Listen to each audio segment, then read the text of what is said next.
Welcome to My Face, My Story, Voices from the Craniofacial Community, with your host, Dina Zuckerberg. Hello, and welcome to My Face, My Story, Voices from the Craniofacial Community. Whether you're watching on YouTube or listening on Apple Podcasts, click subscribe now so that you'll never miss a future episode. And if you're a fan of My Face, My Story, rate and review the program on Apple Podcasts so that we can get our message of inclusivity and empowerment to more people. I'm your host, Dina Zuckerberg, the Director of Family Programs at MyFace. I was born with a cleft lip, a hearing loss, and no vision in my left eye. My Face, My Story is about people like us being seen and heard, about sharing stories within the craniofacial community and with others. Today, I will be joined by Mary Avella. Mary was born with Crouzon syndrome, and she has had 30 surgeries. She is a student at Hunter College, where she is majoring in psychology neuroscience and aspires to be a neuroscientist. She is passionate about advocacy for the disabled community and has been a member of the MyFace family for a long time. She is also passionate about reading. Welcome, Mary. I really look forward to our conversation. Thank you so much for having me. I'm so excited to be here. Great. So, Mary, can you share with the audience about your facial difference and describe your difference for those who may not know what it is? Absolutely. Crouzon syndrome is where the seams of the skull are not fused properly, and one of the main symptoms is that growth in the middle of the face is decreased. And what was your childhood like for you growing up? That's a very good question. I do have plenty of good memories, but I have just as many bad. I had my surgeries very young in childhood, so they were all very traumatic for me. And again, that was half my childhood. So it definitely was not easy. I was also very different from all the other kids in school. I was the only one that looked like me. I was in special ed class, one of the special ed classes. I had a nurse. At some points later, I had a para, so it was definitely an abnormal childhood. So, what drew you to psychology neuroscience? And why do Well, you want and why do you want to be a neuroscientist? this is a very complicated answer. I was trying out a few different majors, and I really didn't find the right fit. I was math, I was English, which is like total opposites, and I really didn't know what I wanted to do. And then I've been going to therapy since I was 5. So like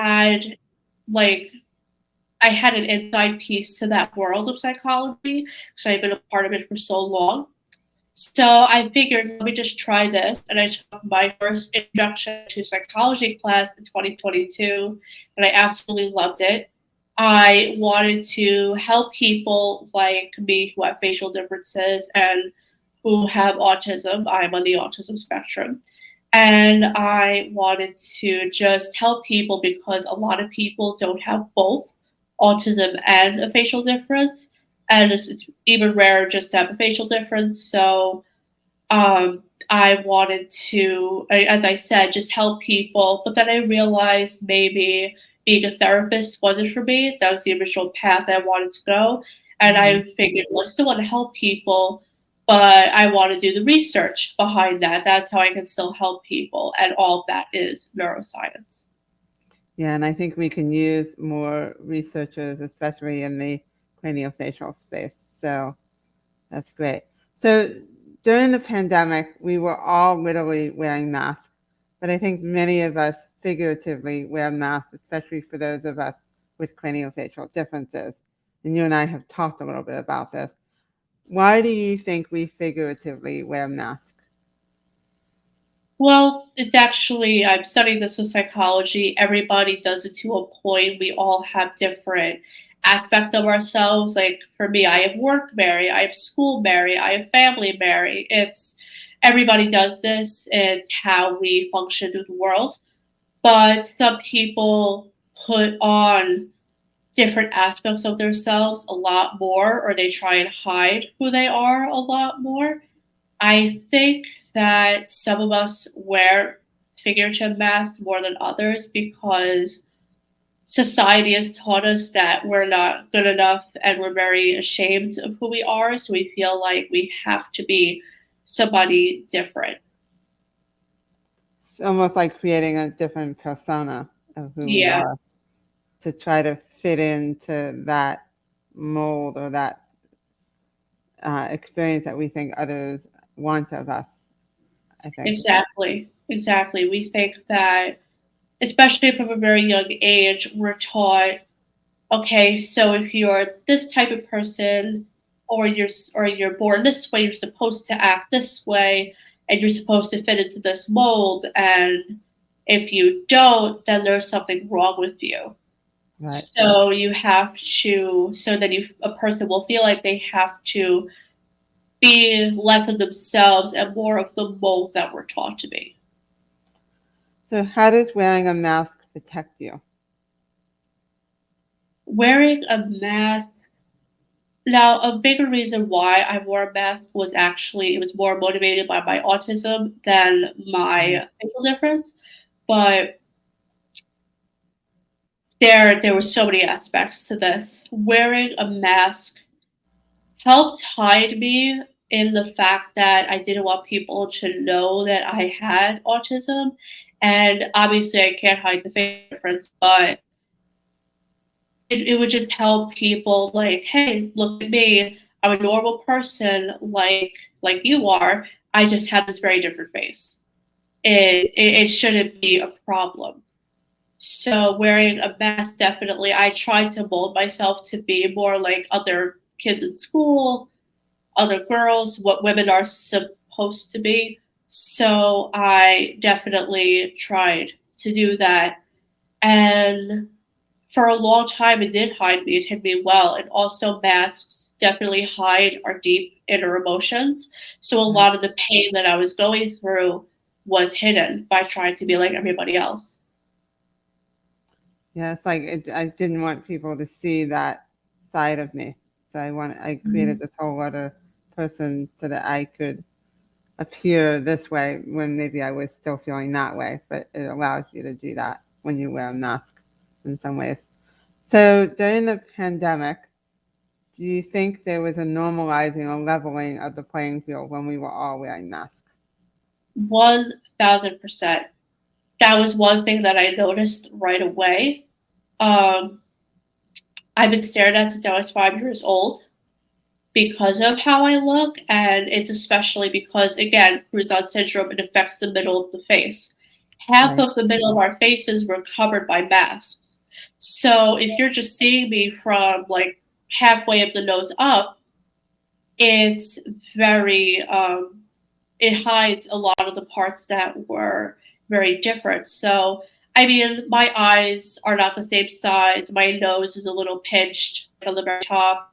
So that part was seen, but like the difference in my jaw, or which has been fixed, but the difference in my jaw, or my lips aren't even, or maybe like how much bigger the lower part of my nose is compared to the upper part, were all covered, and I noticed a lot less staring. Right. And were there any challenges for you in wearing the mask? Yes, because of Cruzons, I'm primarily a mouth breather. It's very Mm, hard for me to breathe through my nose. I have to like people do it naturally. I have to like, okay, I'm breathing through my nose now. I have to like prepare my body. So if you have a mask covering that's like right on top of your mouth, that makes it very hard to breathe. I most masks I couldn't wear because every like 2 minutes I'd have to take it off and engulf so much air through my mouth. I had to wear more flexible ones, or maybe made out of more stretchy material. Like I could not wear blue hospital masks I could not breathe in those. It was very hard. But I had to wear these specific black, like stretchy masks that were right on top of me. They had more of like a gap in between the mask and my mouth. Right. I found also, because I'm also a mouth breather, that, and I don't know if this was true for others, but I found my glasses were always getting fogged up with Yeah.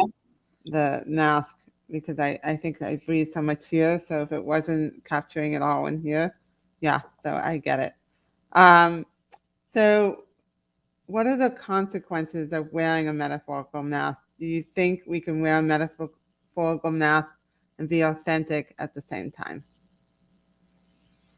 That is a very gray area question. Yeah. With wearing a mask, you're performing. You're putting on a part. You can't always perform.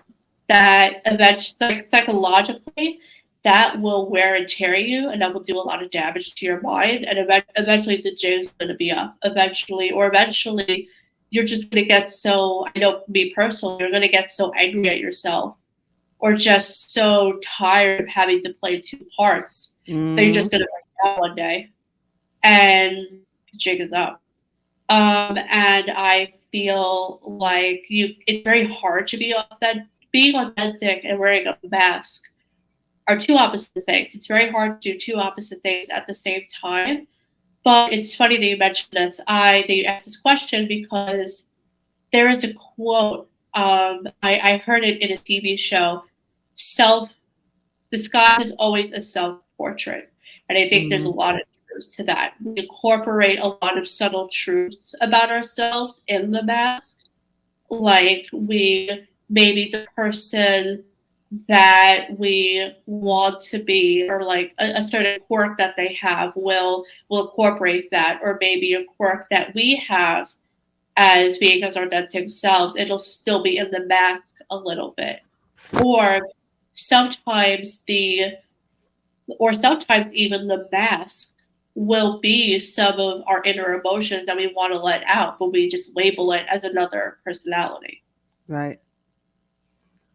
And I think the vulnerability, I think, plays a part in this, because it's really hard to be vulnerable and let people see you when you're hiding behind the mask. It's almost, I also think of a mask in some ways of a wall. You kind of build a wall in some ways. There's another layer. So it's hard for people to get too close to you if you're wearing the mask or not willing to show your vulnerability. When I was in middle school, I felt the exact same way. For a lot of people, middle school is a terrible time. I think for people who have disabilities like us, we get a much worse middle school experience. So I remember it was right before middle school that I was diagnosed with autism. Well, that's what my parents told me. I was diagnosed in elementary school. Okay. But that was like a big thing in middle school, like half of high school, like people could not know that I was on the spectrum. I felt like I was already bullied enough or teased enough. I didn't want people to know. And I felt like everything that I did was just wrong. And that's how I was treated by the peers that I was with every day. So imagine going through that every day, people being like, there's something wrong with you, or stop doing that. Or a big thing was because I'm a mouth breather, I had to eat with my mouth open. Like kids literally reprimand me, eat with your mouth closed. And so I felt, and just because of the autism, it was very hard to make friends. And because I didn't fully understand social cues, or I went to a co-ed school, so boy-girl dynamics I didn't fully understand, or I tried to, but I just couldn't quite get it right. So I would always try to be somebody else, and I thought there was just so much pain in friendship. I thought people are just terrible and the world is cruel. So I had to literally envelope parts of my heart in ice, metaphorically, and I put up a wall. I wouldn't let anybody in, and at least outside of my parents. And I felt that way, very much so. And I think a lot of us in the craniofacial community, and I imagine in other communities, that wall is a very prevalent theme. I think a lot of us put up a wall to all those things you just talked about. So to our audience, I hope that you're enjoying this episode of My Faith, My Story. Whether it's your first time joining us or you've been with us since the beginning, make sure you're subscribed to our YouTube and Apple Podcast channels and sign up for our mailing list at myfaith.org/mystory. In the young adult novel Wonder, a book that I think we both love, Augie, the main character, was born with a facial difference, and he wears a mask for Halloween. Why does he like wearing the mask, and why do you think a lot of people in the craniofacial community can relate to that? Well, I remember in the book, even though I read it a long time ago, he said that he, kind of what we said earlier, he was just a normal kid on Halloween. If he wore a mask, like there was a part of the book where there was a rumor spread around that he had like a plague. If you touched him, you had to sanitize yourself right away. People thought that he was like, he had a disease or something. And there was a scene, at least in the movie, where kid dressed in the same costume, or no, I think it was Chewie from Star Wars, high-fived him, touched him, totally normal. And he felt like if I was not wearing a mask, that wouldn't happen. But if I wear a mask, then nobody stares at me, nobody treats me like I'm different. I'm just a normal fifth grader. Right. Yeah, it was such a powerful scene. And then Yeah. when he overhears the kids talking about him, and they don't even realize that it's him under the mask or under the costume. Yeah. So do you think it can be hard to remove your mask, which for many of us we've been wearing most of our lives? And what do you think is the hardest part of doing that? It is 1000% one of the hardest things I did. It is 1000% extremely hard. I think because, again, all of us are wearing a mask, it's actually become kind of a norm, especially for people in the autistic community, a lot of autistic girls. Research has come out that masking is very common for them. So, like, they'll mimic how other kids act. They don't understand it, but they imitate it. And then that actually prevents them from getting diagnosed. And they will get diagnosed once they have like a mental breakdown in their 20s. So it has very serious consequences, masking, because as we're seeing with disabled people, you might have people, if it's mild enough or you're what's called high functioning enough, you slip through the cracks and then you don't get the help you need. Like if I, for example, even though my result is very mild, if I got complete reconstructive surgery, I might not be a part of my face. I might not get certain services that I need or be entitled to certain surgeries because I look fine. Right. If I acted completely normal and I hid my autism so well, I wouldn't be entitled to some of the services that I have. Right. Because they're going to say, well, nothing's wrong with you. You don't have anything. So, and then you just dig a deep hole for yourself. Right. So it turns into this big problem, and then it just escalates further and further. I think the hardest part of it is knowing what's going to happen after you take off the mask.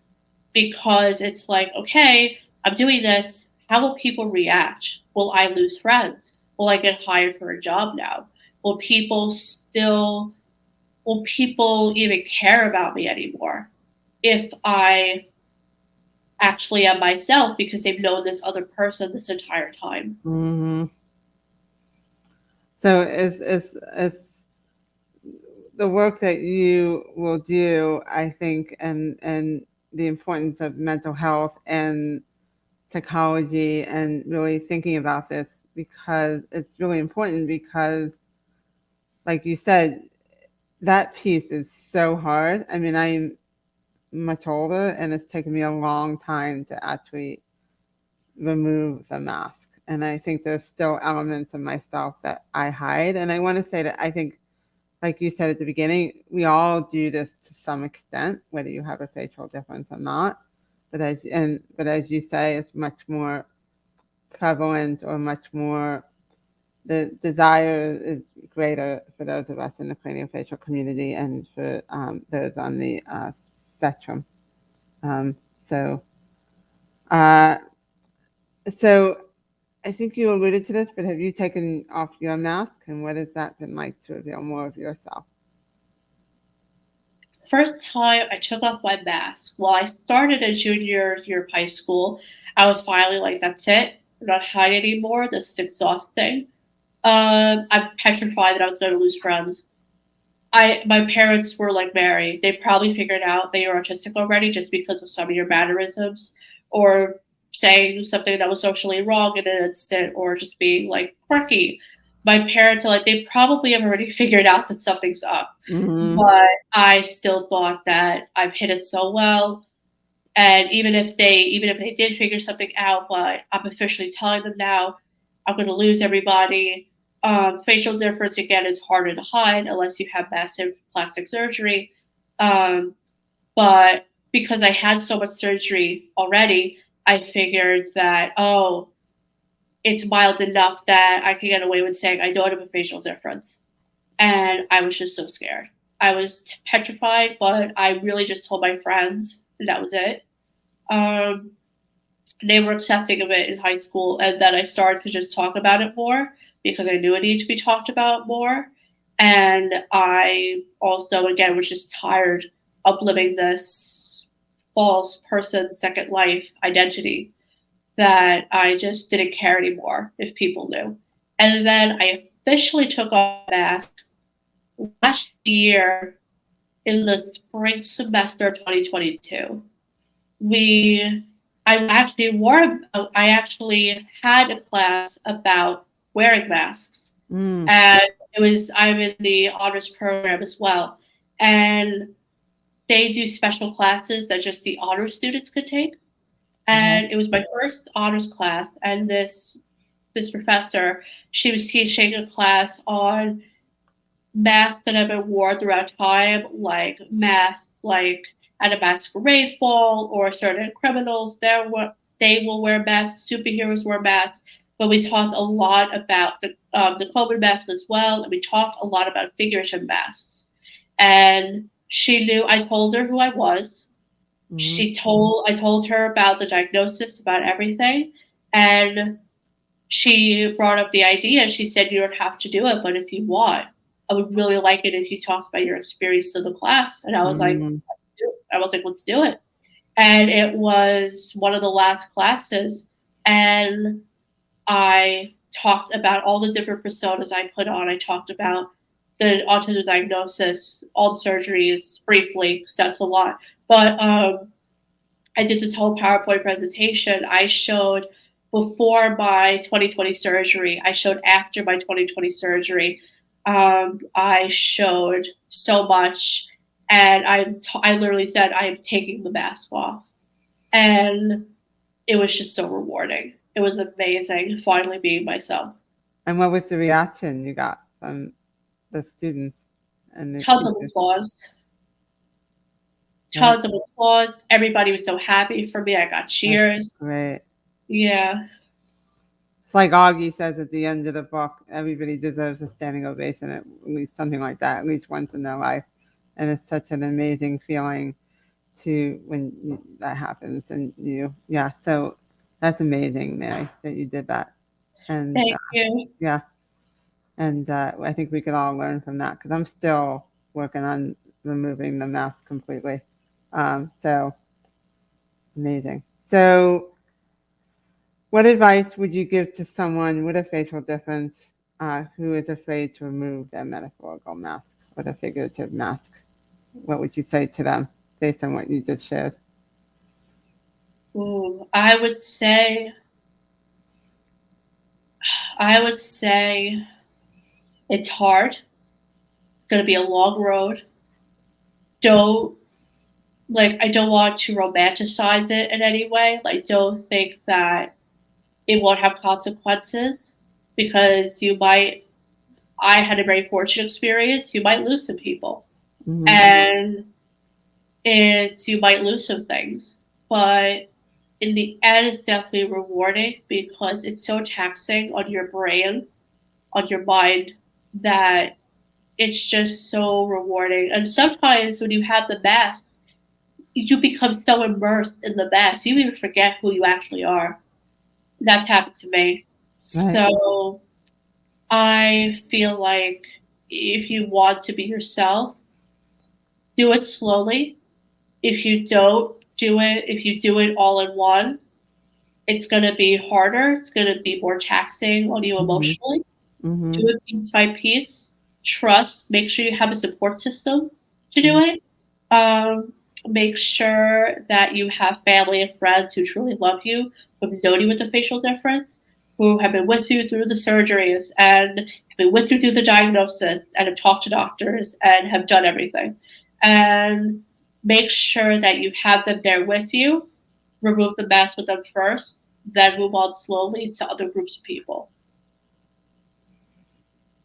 So, how has finding a community like MyFaith helped and shaped who you are today? MyFaith, oh my God, we have such deep history. It was so relieving and it was so nice to meet a whole community of people like me.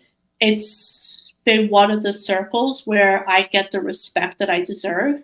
I get the humanity that I deserve. And I get to be friends or at least acquaintances with people who look like me, or if not exactly like me, like some of them don't have Cruzon syndrome, they have other facial differences. So we're all in the same boat. We've all had the million surgeries. We've all had the good and the bad doctor experiences. We all have been through the recovery phases after surgery. We've all we've all walked the long road between each surgery.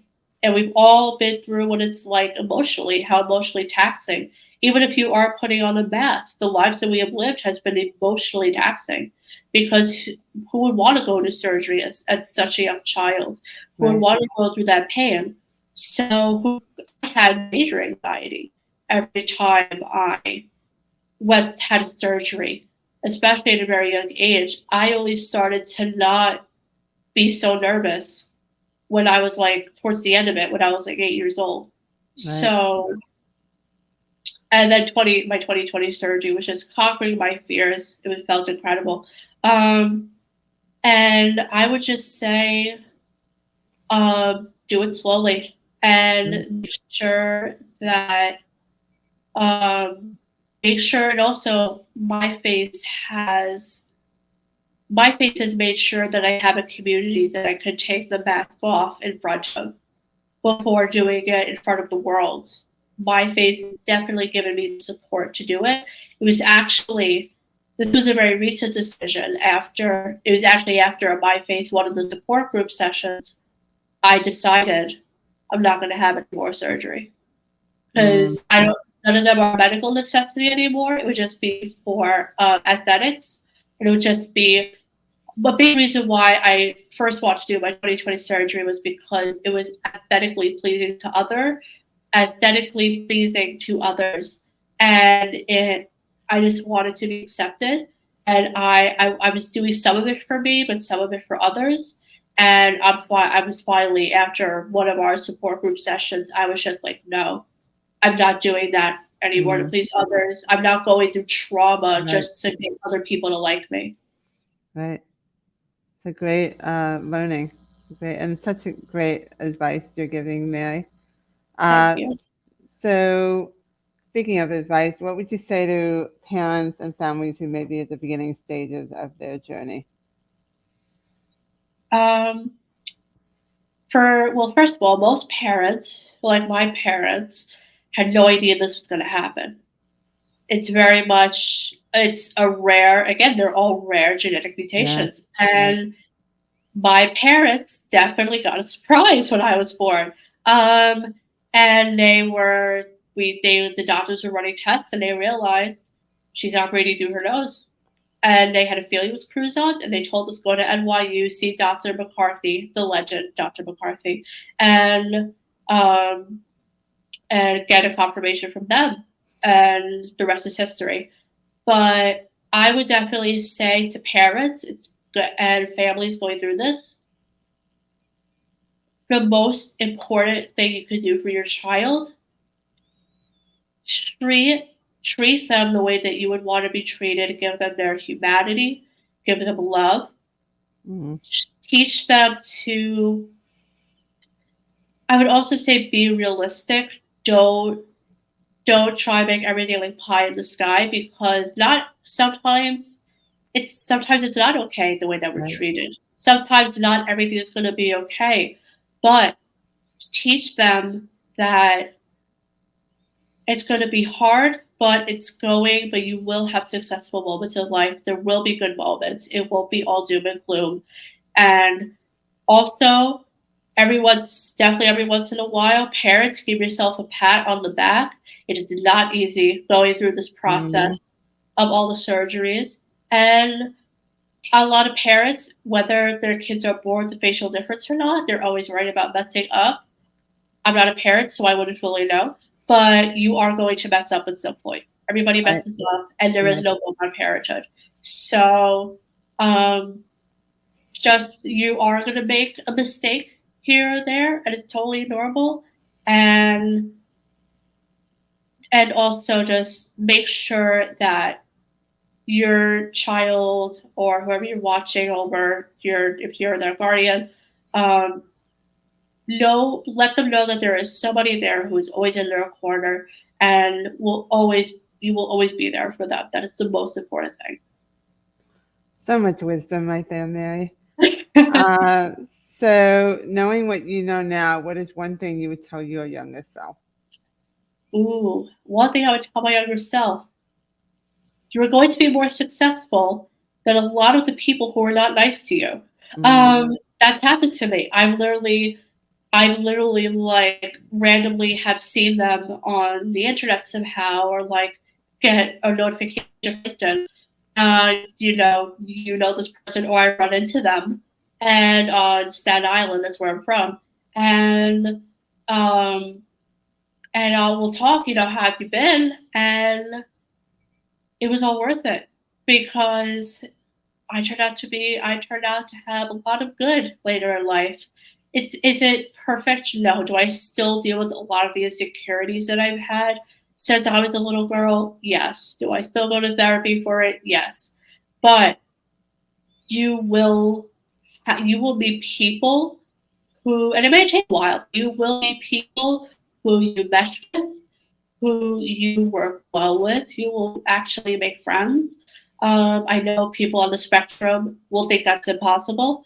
And I'm not saying that's still not hard to make friends. It is. But you will at least have a couple of friends. And just because of everything that you've been through, nobody can stop you from what you want to do. I've seen, because we have a lot more. We've had to grow up at a young age in some ways, but we have so much bravery, determination, strength, wisdom, and just superpowers that a lot of people do not have, that we can apply to every aspect of our lives, and we can come out to be very successful. Like, I'm in a neuroscience program called BP Endure. If you go to Hunter College or NYU, you should apply. I'm the first person that we know of that has autism, and I'm the first person who's been accepted that has a facial difference in this program. So I get to do what I love, and I'm making progress for our communities. Yeah, I always believe if you do what you love, everything it feels so good. So who do you see when you look in the mirror today? I know what I see when I'm listening to you, and knowing you, but who do you see when you look in the mirror? Sometimes, depends on the day. Sometimes I still see that. Sometimes I look at myself and I'm like, what did I look like before the 2020 surgery? Mm. I don't remember. Sometimes I'm like, I really don't want to be me today. I just don't, because it's hard, especially with people with disabilities. It's hard to be us. Right. So I feel like some days I'm just like, I can't do it today, and other days I'm just like, you're a queen, basically, and we're gonna have a good day. Amazing. I will say that when I see you, Mary, and I've known you for a long time now. You have so much wisdom and so much poise, and uh, so you're putting yourself out there in so many ways, and I have so much respect. And I think I was not that person that you are when I was your age, and I think I didn't have that. I didn't have the my face support in the way that you do, which I guess is also a piece of it. But uh, Yeah. thank you, Mary, so much for sharing your story with us and your thoughts about hiding behind the mask and then revealing who you are. And as I said, I can relate so much to wearing that mask and even creating another persona.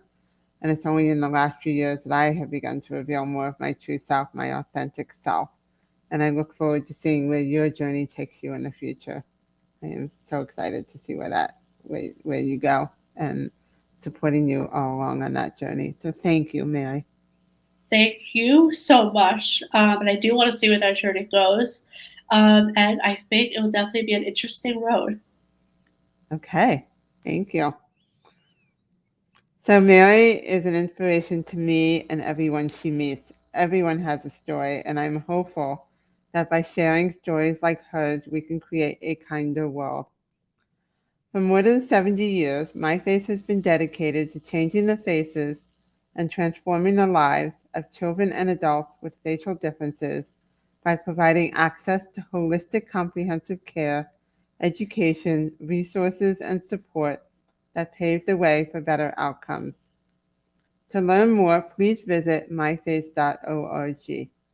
If you would like to learn more about the MyFace support groups so that you can connect with others in the craniofacial community, please visit myface.org/online-groups.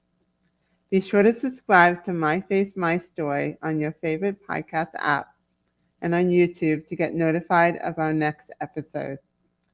If you'd like to receive email reminders of new episodes, sign up at myface.org/mystory. That's myface.org/mystory. Thank you for joining us for this episode of My Face, My Story. Remember, it takes courage to share your story, so be brave and speak out.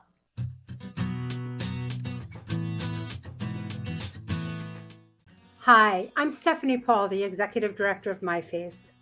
MyFace is a nonprofit organization dedicated to changing the faces and transforming the lives of children and adults with facial differences.